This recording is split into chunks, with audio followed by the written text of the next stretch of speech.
Bismillahirrahmanirrahim. Assalamualaikum warahmatullahi wabarakatuh. Alhamdulillahirabbil alamin. Assalatu wassalamu ala asrofil anbiya'i wal mursalin wa ala alihi wa sahbihi ajma'in, amma ba'du. Baik, kembali lagi dengan saya Burhanuddin Abdullah di channel Mas Han Vlog. Hari ini saya akan menjelaskan tentang makna, kedudukan dan hubungan kompetensi dasar dan kompetensi inti untuk memenuhi tugas telaah materi bahasa Arab Madrasah Aliyah. Baik, sebelum saya menjelaskan, alangkah baiknya kita membaca basmalah terlebih dahulu supaya pemanjangan kita berkah. Amin. Bismillahirrahmanirrahim. Baik, kita mulai. Makna dari kompetensi inti dan kompetensi dasar.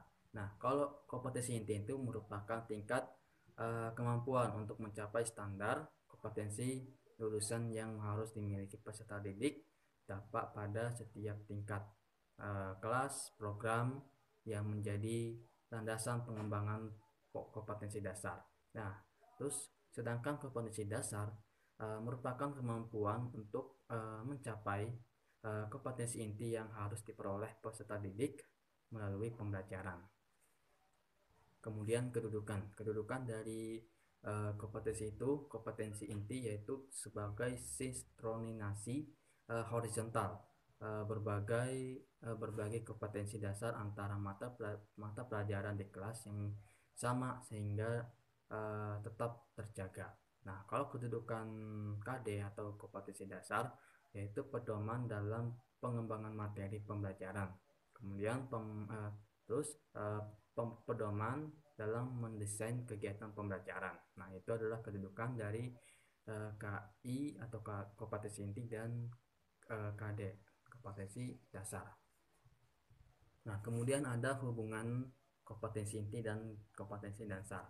Nah, kompetensi dasar merupakan penjabaran kompetensi inti yang cakupan materinya lebih sempit dibandingkan dengan kompetensi inti. Nah, kompetensi inti merupakan penerjemahan atau operasionalisasi SKL ya, dalam bentuk kualitas yang harus dimiliki mereka yang telah menyelesaikan pendidikan pada satuan pendidikan tertentu atau jenjang pendidikan tertentu ya. Kompetensi dasar diturunkan menjadi indikator, dan dari indikator digunakan untuk menyusun tujuan pembelajaran. Nah, di sini saya akan memberi contoh KD3 dan KD4 ya, tentang al-hayatul yaumiyah ya. Nah, di sini KD3-nya.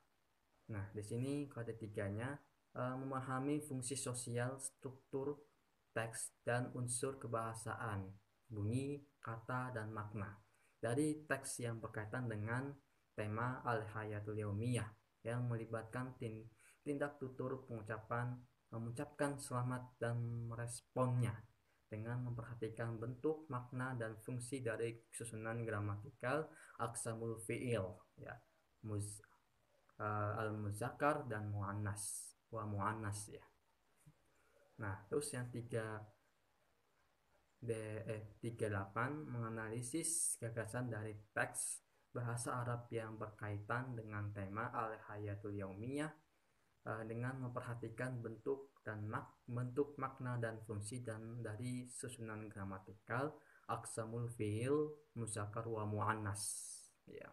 Nah, terus yang KD4-nya yaitu mendemonstrasikan tindak tutur yang melibatkan tindak tutur mengucapkan selamat dan meresponnya dengan memperhatikan bentuk, makna, dan fungsi dari susunan gramatikal aqsamul fi'il ya, al-muzakkar wa muannas, baik secara lisan maupun tulisan.